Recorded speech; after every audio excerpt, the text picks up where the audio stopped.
Dear students and dear friends, एक बार फिर स्वागत है अपने चैनल पॉलिटिकल साइंस एसबीएम में। आइए आज हम सॉल्व करते हैं MA second semester ancient history का minor elective paper polity and administration in ancient India, यानी प्राचीन भारत में राज्य व्यवस्था और प्रशासन से संबंधित पेपर है। ये एमए सेकंड सेमेस्टर या एमए में सेमेस्टर सिस्टम में जो भी छात्र पढ़ रहे हैं उनके लिए किसी न किसी एक सेमेस्टर में माइनर इलेक्टिव पेपर का एग्जाम देना है।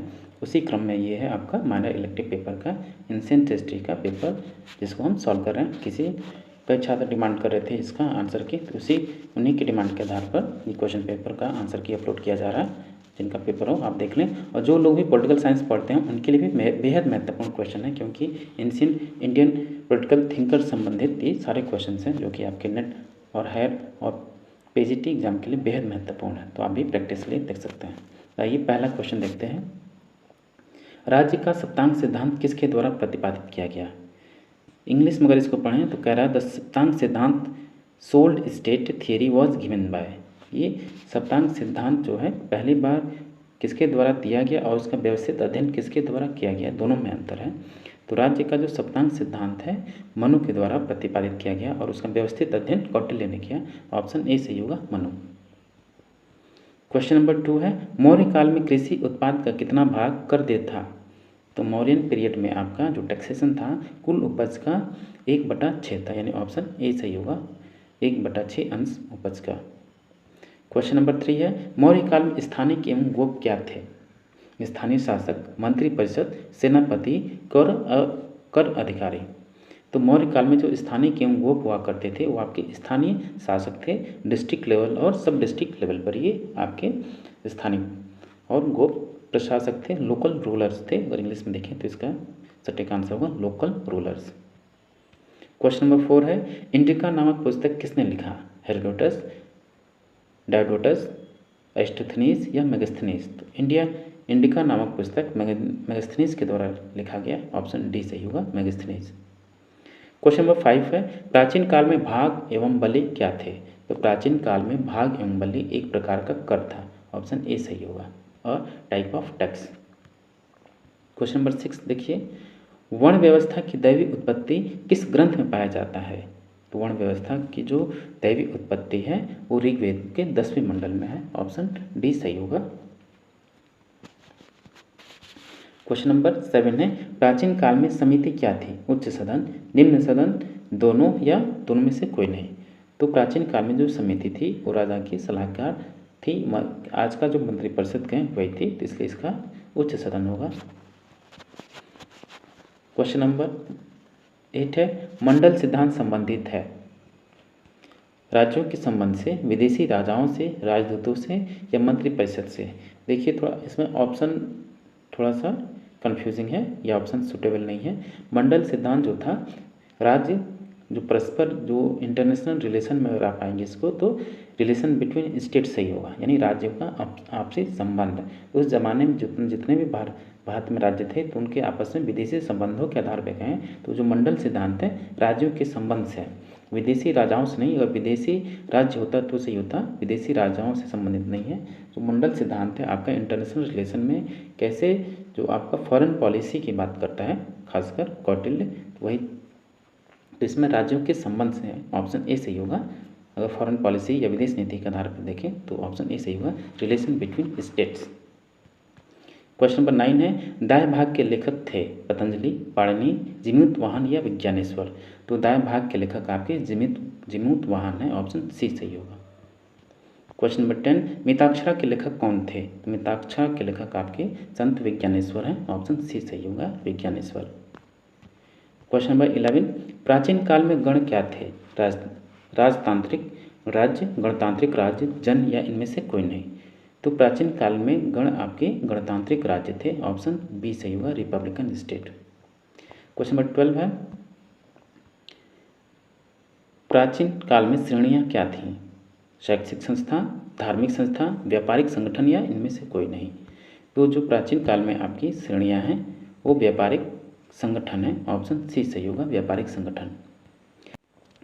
क्वेश्चन नंबर 13 है कि अर्थशास्त्र किसकी कृति है? तो आप सभी को पता है कि अर्थशास्त्र में जो है कौटिल्य की बेहद महत्वपूर्ण रचना है, जो कि वर्तमान में या आधुनिक राजनीति क्या एक बेहद महत्वपूर्ण पुस्तक है या राजशास्त्र की पुस्तक है, जो कि आपके सम्राट चंद्रगुप्त मौर्य के अमात्य थे या उनके प्रधानमंत्री थे।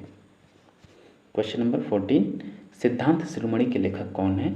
भास्कराचार्य, चंद्रबरदाई, हेमचंद्र या भद्रबाहु? तो सिद्धांत शिरोमणि के लेखक आपके भास्कराचार्य हैं।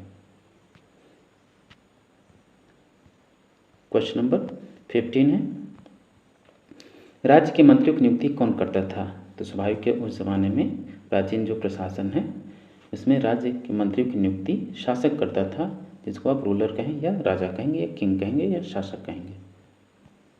क्वेश्चन नंबर 16 है, मौर्य काल में राजस्व संग्रहण का प्रमुख कौन था? तो मौर्य काल में राजस्व संग्रहण का प्रमुख आपका समाहर्ता था। ऑप्शन बी सही होगा, समाहर्ता। क्वेश्चन नंबर 17 है, राजा का प्रमुख कर्तव्य था?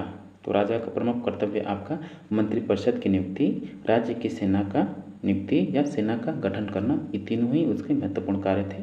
ऑप्शन डी सही होगा, उपयुक्त सभी। क्वेश्चन नंबर 18 है, पूर्व मध्यकाल में स्त्रियों की स्थिति क्या थी? अच्छी थी, कठिन थी या शोचनीय थी या इनमें से कोई नहीं थी? तो पूर्व मध्य काल में स्त्रियों की स्थिति आपकी अच्छी भी नहीं थी लेकिन शोचनीय थी। ऑप्शन सी सही होगा, शोचनीय। क्वेश्चन नंबर 19 है, नीतिसार के लेखक हैं वशिष्ठ, कामंदक, विश्वामित्र या पाणिनि? तो नीतिशास्त्र के लेखक आपके कामंदक हैं। क्वेश्चन नंबर 20 है, भास्कराचार्य ने किस ग्रंथ की रचना की है? तो भास्कराचार्य ने बीजगणित की रचना की, लीलावती की रचना की और लघु भास्कर की रचना की। तो इसलिए इसका आंसर ऑप्शन डी सही होगा, उपरोक्त सभी। क्वेश्चन नंबर 21 है, शुक्ल नीतिसार का लेखक कौन है? शुक्राचार्य, कंबन, वेद व्यास या वाल्मीकि? तो शुक्ल नीतिसार के लेखक आपके गुरु शुक्राचार्य हैं। क्वेश्चन नंबर 22 है, धम्म महामात्रों का उल्लेख किस शिलालेख में किया गया? तो धम्म महामात्रों का उल्लेख 7वें शिलालेख में किया गया है। ऑप्शन सी सही होगा, 7वां। क्वेश्चन नंबर 23, छठी शताब्दी ईसा पूर्व में धनी किसानों को क्या कहा जाता था? गणपति, ग्राम भोजक, गृहपति या ग्रामक? तो छठी सदी ईसा पूर्व में धनी किसानों को गृहपति कहा जाता था। ऑप्शन सी सही होगा, गृहपति। क्वेश्चन नंबर 24, विष्ट शब्द किसको संदर्भित करता है? तो जो विष्ट शब्द है जबरन मजदूरी को संदर्भित करता है। ऑप्शन बी सही होगा, जबरन मजदूरी। क्वेश्चन नंबर 25, प्राचीन भारत में कुसीद क्या था? ऋण, दान, उपहार या इनमें से कोई नहीं? तो प्राचीन भारत में कुसीद एक प्रकार का ऋण था। क्वेश्चन नंबर 26 है, प्राचीन काल में भारत का प्रमुख व्यापारिक बंदरगाह कौन था? तो प्राचीन काल में भारत का प्रमुख व्यापारिक ग्रंथ आपका कावेरी पट्टनम था। लोथल तो ये आपका सिंधु सभ्यता के दौरान का है, लेकिन प्राचीन भारत का प्रमुख व्यापारिक आपका कावेरी पट्टनम था। क्वेश्चन नंबर 27 है, निष्क क्या था? तो निष्क आपका स्वर्ण सिक्का था। ऑप्शन ए सही होगा, स्वर्ण सिक्का। क्वेश्चन नंबर 28, मौर्य काल में शिक्षा का प्रमुख केंद्र कौन सा था? उज्जैनी, नालंदा, वल्लभी या तक्षशिला? तो मौर्य काल में शिक्षा का प्रमुख केंद्र आपका तक्षशिला था। ऑप्शन डी सही होगा। क्वेश्चन नंबर 29 है, परिवार में सर्वोच्च स्थिति किसकी थी? तो चूंकि प्राचीन भारत जो है पितृसत्तात्मक समाज था, इसलिए परिवार में सर्वोच्च स्थिति पिता की थी। क्वेश्चन नंबर 30 है, प्राचीन तमिल साहित्य में किन राज्यों का वर्णन है? चेर, चोल, पांड्य, इन तीनों राज्यों का प्राचीन तमिल साहित्य में वर्णन है, इसलिए इसका आंसर ऑप्शन डी सही होगा, उपयुक्त सभी। क्वेश्चन नंबर 31 है, सत्यमेव जयते वाक्यांश किस उपनिषद से लिया गया है? तो सत्यमेव जयते वाक्यांश आपका मांडुक्य उपनिषद से लिया गया है। ऑप्शन बी सही होगा, मांडुक्य उपनिषद।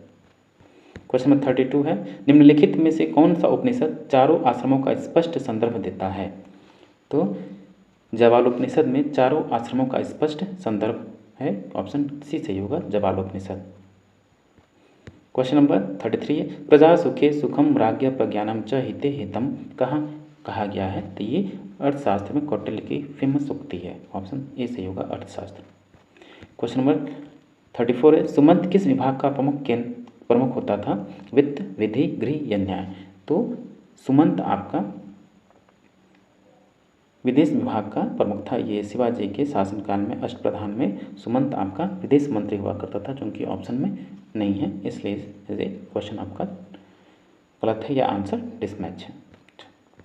क्वेश्चन नंबर 35 है, किस ग्रंथ में वर्णित है कि मंत्रियों को योग्यतानुसार नियुक्त करना चाहिए?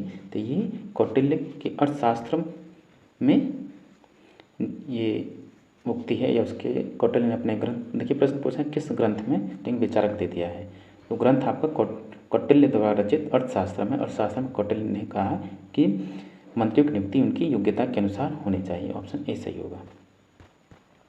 क्वेश्चन नंबर 36 है, मंत्रियों को शूरवीर होना चाहिए, कहाँ कहा गया है? तो शुक्र नीति सार में शुक्र कहता है कि मंत्रियों को शूरवीर होना चाहिए। क्वेश्चन नंबर 37 है, नैव राज्यम न राजासीत न च दंडो न च दांडे, कहाँ कहा गया है? तो ये मनु ने अपनी फेमस पुस्तक मनुस्मृति में इस उक्ति का वर्णन किया है। ऑप्शन सी सही होगा, मनुस्मृति। क्वेश्चन नंबर 38 है, प्राचीन काल में अमात्य था। तो प्राचीन काल में अमात्य आपका खासकर कृषि मंत्री, भूमि मंत्री नहीं, सैन्य मंत्री भी नहीं, खेल मंत्री नहीं, ये राजस्व मंत्री होगा इसमें, क्योंकि जो आपका प्राचीन काल में जो प्रधानमंत्री होता था या अमात्य होता था वो सभी व्यवस्था देखता था, खासकर उसका ध्यान राजस्व पर अधिक था, इसलिए ऑप्शन डी सही होगा, राजस्व मंत्री। क्वेश्चन नंबर 16 है, 16 महाजनपदों का उल्लेख किस ग्रंथ में प्राप्त होता है? तो 16 महाजनपदों का उल्लेख अंगुत्तर निकाय में उल्लेखित है। ऑप्शन सी सही होगा।